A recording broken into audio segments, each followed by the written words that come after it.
तो यह पुलकित तमाम जानकारी हमारे साथ साझा करने के लिए जापान आपको सीधा लेकर चलते हैं। उत्तर प्रदेश के मुख्यमंत्री योगी आदित्यनाथ लाइव है, वो क्या कुछ कह रहे हैं आपको सुनवाते हैं। के तहत यहाँ आए हैं और विजय किरण आनंद ये उस समय कुंभ के प्रभारी अधिकारी के रूप में यही वहां इस दायित्व का निर्वहन कर रहे थे।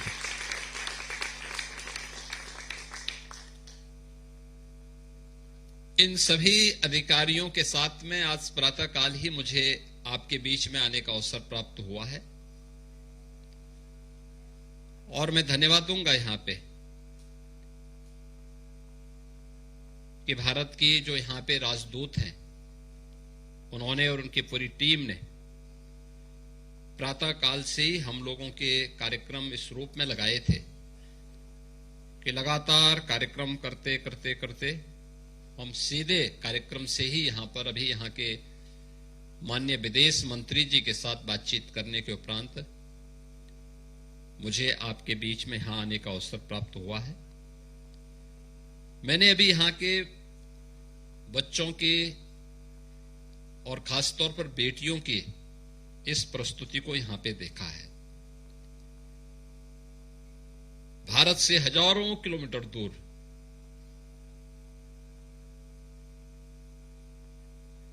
और इतना यानी उस प्रतिभा को उन्होंने यहां पे व्यक्त किया है जिसकी कोई कल्पना नहीं कर सकता। सचमुच बहुत मुझे अच्छा लगा कि देखिए बेटियां इतना अच्छा प्रस्तुति कर रही हैं।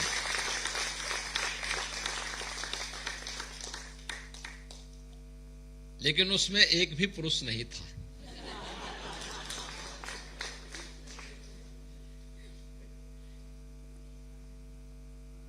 लेकिन एक अच्छी प्रस्तुति थी जहां पे काशी की सांस्कृतिक विधा, वहां की शास्त्रीय संगीत की विधा को पहले यहां पे मंचन दिया गया, फिर उत्तराखंड की जागर प्रथा को उस बेटी ने नंदा देवी के गाथा को उस जागर प्रथा के माध्यम से कितनी तेजस्विता के साथ प्रस्तुत किया और क्या शानदार प्रस्तुति थी। और अंत में कौन ऐसा भारतीय होगा जो अयोध्या में राम मंदिर बनने की उत्सुकता के फलस्वरूप उत्साहित न हो।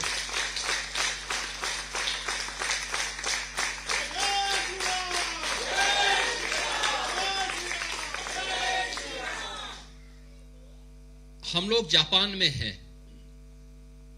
याद रखना यह एक संजोग ही है। जब जापान की हम बात करते हैं तो जापान सन ऑफ लैंड है, सूर्य की पहली किरण इस पावन धरा पर पड़ती है और भारत सन ऑफ सन है।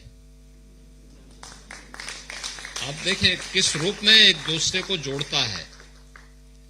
भगवान राम इसी सूर्यवंशी परंपरा में पैदा हुए थे।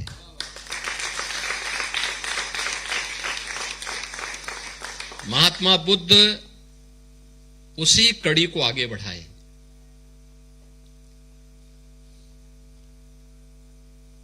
कोई भी अवतार होता है वह उस समय की आवश्यकता के अनुरूप अपने कार्यों को संपादित करता है जो समाज की आवश्यकता होती है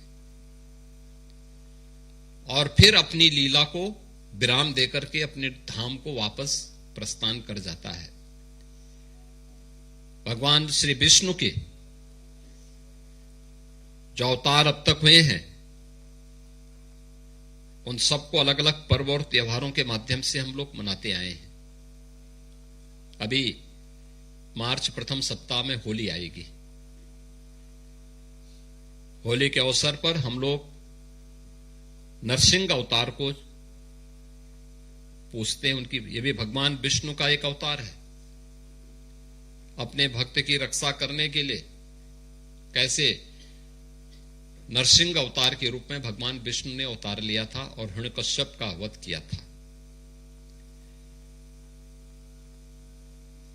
अलग अलग समय में उन अवतारों ने अपनी भूमिका का निर्वहन करते हुए उस समय की मानवता को एक नया मार्ग प्रशस्त किया, और अगर कह सकें कि मानव जाति के विकास की क्रमिक यात्रा का प्रतिनिधित्व और उसका मार्ग प्रदाता ये सब अवतार रहे हैं। राम राज्य की अवधारणा जब हम करते हैं, राम राज्य वास्तव में हमारी भारतीय परंपरा ने, सनातन धर्म की परंपरा ने धर्म को केवल उपासना विधि तक नहीं जोड़ा है, इसे अपने कर्तव्यों के साथ जोड़ा है, इसको एक जीवन पद्धति के रूप में अंगीकार किया है, इसको वे ऑफ लाइफ माना है, जो जीने की पद्धति है, जो आपको आगे बढ़ने के लिए नैतिक मूल्यों के पथ पर अग्रसर करने के लिए अपने से बड़ों के प्रति और जिस धरती पर रहें उस धरती के प्रति कृतज्ञता ज्ञापित करने की प्रेरणा प्रदान करती हो। हम अपने कर्तव्यों का पालन करें, यही हमारा धर्म है, और हर भारतीय अपने इस धर्म का पालन जहां भी रहता है वह करता है। और मुझे प्रसन्नता है कि भारत से हजारों किलोमीटर दूर जापान में रह करके आप सब यहां के विकास में योगदान दे रहे हैं, लेकिन अपने आध्यात्मिक विरासत को भी, सांस्कृतिक विरासत को भी संजो करके रख करके विभिन्न पर्व और त्योहारों के माध्यम से भी एकजुट होकर के इन कार्यक्रमों को मनाते हैं, उनका आयोजन करते हैं। मैं अभी देख रहा था, यहां पे उत्तर प्रदेश दिवस का भी कार्यक्रम हुआ। 24 जनवरी उत्तर प्रदेश की स्थापना का दिवस है। प्रधानमंत्री मोदी जी की प्रेरणा से पूरे देश के अंदर हर राज्य से कहा गया कि वे अपने स्थापना दिवस के कार्यक्रम को आयोजित करें। उन आयोजनों के माध्यम से अपने राज्य के साथ साथ राष्ट्र के प्रति अपने दायित्वों के निर्वहन की शपथ भी ले। कुछ नयापन उस अवसर पर एक नए संकल्प के रूप में आना चाहिए। पर्व और त्योहार भी उसी संकल्प के प्रतीक होते हैं। भगवान राम हो, भगवान श्री कृष्ण हो, या फिर उन सभी अवतारों की परंपरा जो हमें एक प्रेरणा देती है, उसके पीछे का उद्देश्य भी यही होता है कि हम सब उन मूल्यों को जिएं, उसके अनुरूप आचरण करें, उसके अनुरूप आगे बढ़ें, और वही प्रेरणा प्राप्त करने का अवसर ये पर्व और त्योहार हमें प्रदान करते हैं, जो कभी कभी आते हैं। और आपने देखा होगा, दीपावली देश में, दुनिया में मनाई जा रही थी, लेकिन जिस अयोध्या से शुरुआत हुई थी 2017 के पहले वहां दीपावली नहीं मनाई जाती थी। 2017 में जब हमारी सरकार उत्तर प्रदेश में बनी तो उस समय हमारे प्रिंसिपल सेक्रेटरी के रूप में अवनीश अवस्थी जी थे। मैंने इनसे कहा कि भाई जाके अयोध्या देखो क्या होता है, कार्यक्रम कुछ होता है कि नहीं होता है। उन्होंने कहा नहीं, कोई कार्यक्रम नहीं होता है। मैंने कहा वहां कोई आयोजन तो होता होगा, पता लगा नहीं। तो मैंने कहा दीपोत्सव का कार्यक्रम करो। आज आप देखते होंगे अयोध्या का दीपोत्सव, लाखों दीपक जलते हैं। अयोध्या में दीपोत्सव के अवसर पर पहले वर्ष जब हमने दीपक जलवाने, प्रज्वलित करने की कार्यक्रम आगे बढ़ाया, हमें 51,000 दीपक नहीं मिले थे अयोध्या के आसपास। पूरे प्रदेश भर से हमने 51,000 दीपक इकट्ठे किए थे, और आज हम वहां पे 25 से लेकर 30 लाख दीपक एक साथ प्रज्वलित करते हैं। उसी अयोध्या में बनते हैं। इनोवेशन हो रहा है, लोगों में एक स्वस्थ प्रतिस्पर्धा आगे बढ़ रही है, लोग उसके प्रति जगे हैं, आगे बढ़े हैं। ये भाव लोगों के मन में एक नया आकर्षण पैदा करता है। आपने देखा होगा गत वर्ष प्रयागराज में महाकुंभ कितना भव्य और दिव्य था। 66 करोड़ से अधिक श्रद्धालु आए थे। आप सोचो 66 करोड़, दुनिया के कई देशों की आबादी नहीं है। यानी भारत और चीन को छोड़ दें तो किसी की आबादी भी 66 करोड़ नहीं है। उतने लोग आए और पूरे वर्ष भर में उत्तर प्रदेश में 156 करोड़ टूरिस्ट उत्तर प्रदेश के विभिन्न धर्मस्थलों की यात्रा किया। प्रयागराज, काशी, अयोध्या, मथुरा, वृंदावन, बौद्ध तीर्थ स्थल, सनातन धर्म से जुड़े हुए तीर्थ स्थल, अन्य सभी तीर्थ स्थलों में, और उन तीर्थ स्थलों के विकास के लिए भी हम लोगों ने उसी प्रकार की कार्य योजना बनाई। क्योंकि विरासत पर गौरव की अनुभूति करके ही कोई समाज आगे बढ़ सकता है, और विरासत पर गौरव की अनुभूति ही कृतज्ञता ज्ञापन का है अपने पूर्वजों के प्रति, अपने महापुरुषों के प्रति। जिस धरती के अंदर हम रह रहे हैं उस धरती के प्रति कृतज्ञता ज्ञापन का यह भाव, यही हमें कर्तव्य बोध के साथ जोड़ता है, आगे बढ़ने के लिए एक नई प्रेरणा प्रदान करता है। हम भारतीयों के मन में सदैव कृतज्ञता के भाव रहता है, और हमारे बारे में कहा भी जाता है कि हम सनातनी क्यों हैं? क्योंकि कृते च प्रति कर्तव्यम, यानी किसी ने हमारे प्रति कुछ किया है तो उसके प्रति हमारे द्वारा जो उस कृत्य के प्रति आभार व्यक्त किया जाता है वही हमारा कर्तव्य होता है, और वही कर्तव्य हमारा सनातन धर्म की एक नई प्रेरणा हमें प्रदान करता है। और उसी प्रेरणा से ओतप्रोत होकर के हम जब कार्य करते हैं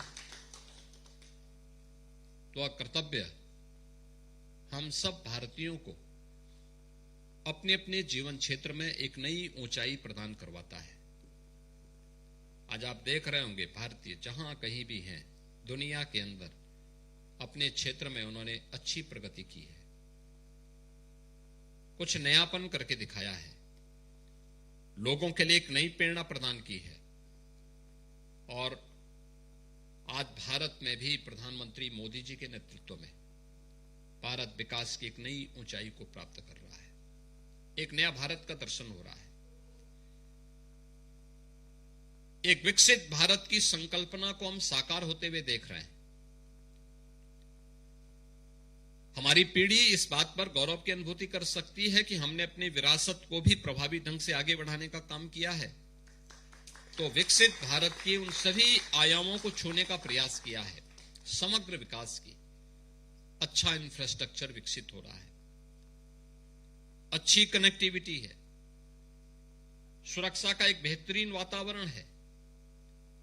हर एक क्षेत्र में आज भारत प्रगति कर रहा है, और भारत की सबसे बड़ी आबादी के राज्य उत्तर प्रदेश ने भी विकास के कुछ नए आयाम छूने के कार्य किए हैं। 25 करोड़ की आबादी उत्तर प्रदेश में रहती है। अब आप देखते होंगे वहां कर्फ्यू का कोई समाचार नहीं आता होगा।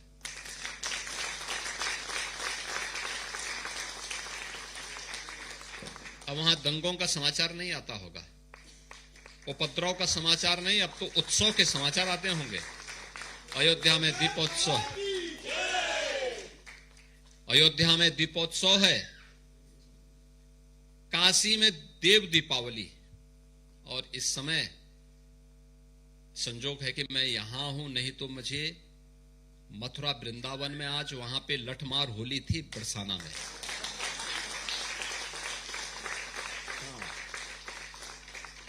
आज जितने भी होली खेलने वाले लोग हैं ये राधा रानी के गांव में, नंद गांव में गए हुए हैं, नंद बाबा के गांव में गए हैं।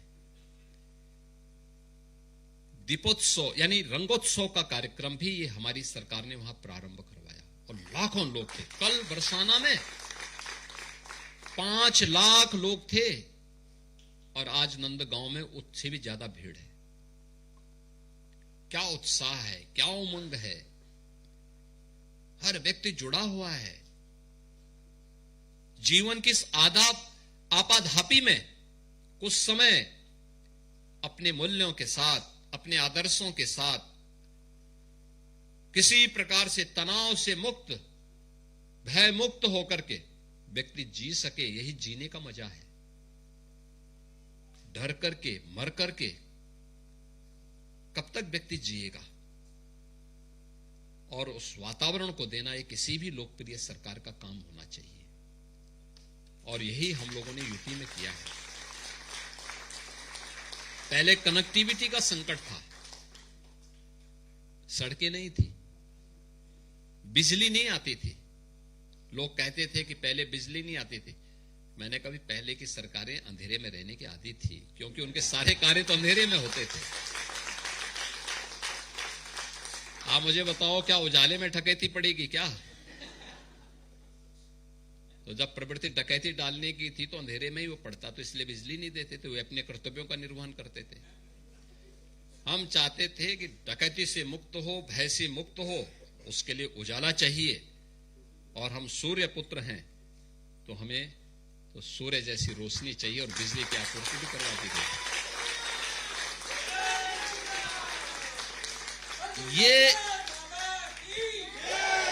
ये कार्य आज वहां पे देखने को मिल रहा है।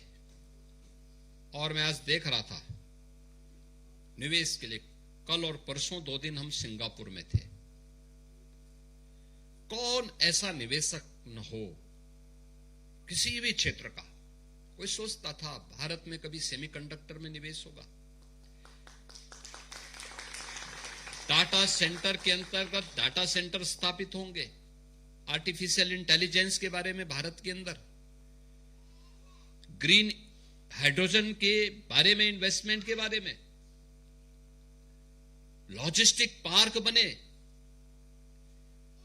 इंटरनेशनल एयरपोर्ट दुनिया के बड़े बड़े एयरपोर्ट्स की तुलना में भारत के अंदर बने।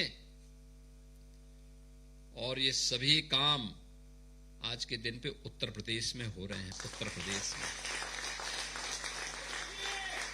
हमारी सामर्थ्य क्या है? आपने हमारी सामर्थ्य को देखना हो तो महाकुंभ उसका एक उदाहरण है। कैसे 66 करोड़ लोग आ सकते हैं। क्या भारत की सामर्थ्य है? अयोध्या में भगवान राम का भव्य मंदिर बन गया है। अयोध्या एक नई अयोध्या के रूप में त्रेता युग का स्मरण करा रही है। काशी में, कल मैं सिंगापुर में था, और सिंगापुर के माननीय राष्ट्रपति ने वहां मुझे बताया काशी विश्वनाथ धाम कितना भव्य बन गया है, ऐसे लगता आधुनिक बन गया है। पहले जाते थे 10 लोग नहीं दर्शन कर पाते थे, आज 50,000 लोग एक साथ आ जाए तब भी दर्शन में कोई समस्या नहीं। हमारे धर्मस्थलों का स्वरूप ऐसे ही होना चाहिए। विकास के प्रति हम सब कुछ करें तो हमारे देश के हित में हो और मानवता के कल्याण के हित में हो।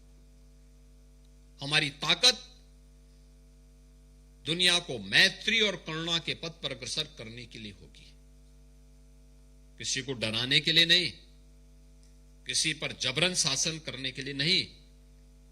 हमारा भाव भी नहीं था ये, क्योंकि मर्यादा पुरुषोत्तम भगवान श्री राम ने हम सबको यही प्रेरणा दी है। अपि स्वर्णमयी लंका नमे लक्ष्मण रोचते, जन्नी जन्मभूमि से स्वर्गातपि गरीयसी। हम सब भारतीयों का ये उदाहरण होना चाहिए। अपने पुरुषार्थ से, अपने दम पर, अपने बल पर अपने देश को विकसित भारत बनाने की प्रधानमंत्री मोदी जी के आह्वान पर हम सब मिलकर के कार्य करेंगे। ये हमारा भाव होना चाहिए। हर भारतीय का दायित्व बनता है। और इसीलिए तो कभी भारतीय मूल के लोगों पे कोई संकट आता है दुनिया में, सबसे पहले किसी देश के अंदर संकट आता है, भारतीय मूल के लोगों के लिए सहायता पहुंचती है। मोदी जी स्वयं फ्रंट फुट पर रह करके अपने लोगों को सुरक्षित वहां से निकालने में अपना योगदान देते हैं। ये भाव होता है। अब दुनिया के अंदर आपने देखे होंगे, कहीं भी आपने देखा होगा, भारत कभी भी अपने नागरिकों के हितों के साथ किसी भी प्रकार की उनकी सुरक्षा में सेंध नहीं लगाने देता, हमेशा उनके साथ खड़ा रहता है। और हम लोगों का भी भाव यही होना चाहिए, हमारा विकास देश की उन्नति के लिए होगा, उनकी समृद्धि के लिए होगा, और हमारी समृद्धि लोक कल्याण के लिए विश्व मानवता को मैत्री और करुणा के उस भाव के साथ जोड़ने का होगा, जहां पे सर्वे भवन्तु सुखिनः सर्वे सन्तु निरामया के भाव के साथ हम पूरी दुनिया को अपने साथ जोड़ सकें। और मुझे बहुत अच्छा लगा कि आज यहां पर ये मंचन का कार्यक्रम हम लोगों ने आप सब के साथ जोड़ा है, देखा है। आप सब इतने बड़े पैमाने पे यहां पे रहते हैं, 55,000 की संख्या अकेले जापान में भारतीय समुदाय की रहती है। अलग अलग समूह बनाने की बजाय उसको एक साथ मिल करके, एक साथ यहां की सरकार के साथ मिल करके जापान के विकास के कार्यक्रम को आगे बढ़ाने में योगदान देने के साथ ही भारत के अंदर के विकास के लिए उन कार्यक्रमों को आगे बढ़ाने में भी आपको आगे बढ़ाना, एक मजबूती के साथ आगे बढ़ना चाहिए।